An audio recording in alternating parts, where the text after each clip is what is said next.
मुंडे यांच्या राजीनाम्याचा म्हणताय.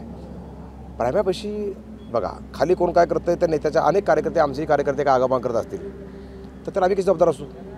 हां, जोपर्यंत धनंजय मुंडेंचं नाव कुणाच्या आरोपी तोंडून येत नाही तोपर्यंत दोषी कसं म्हणणार आपण.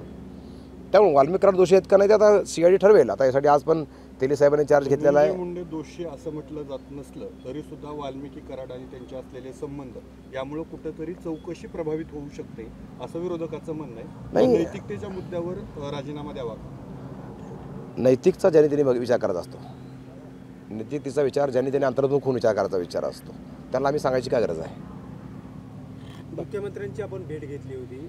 मी मुख्यमंत्र्यांची भेट घेऊन हे सांगितलं की बीड जनतेचा आक्रोश जो आहे त्याची पूर्ण कहाणी मी माननीय देवेंद्रजींना सांगितली की बीड जनतेचा आक्रोश कसा आहे, खदखद काय आहे, सामाजिक परिणाम, राजकीय परिणाम सगळी मी माननीय देवेंद्रजीशी सविस्तर चर्चा केलेली आहे.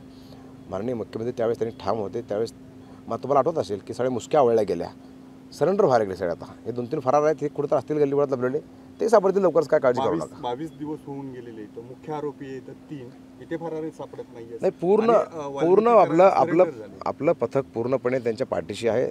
म्हणजे पूर्ण मागोवा घेतच आहे. म्हणजे कुठं सापडतील का काय त्यांचं पूर्ण शोधण्यात चाललेलंच आहे. सापडतील का जमीन काढणार आहेत का वर जाणार आहेत, कुठं ना कुठं असतीलच ना, सापडतील आज ना उद्या. ABP माझा, उघडा डोळे बघा नीट.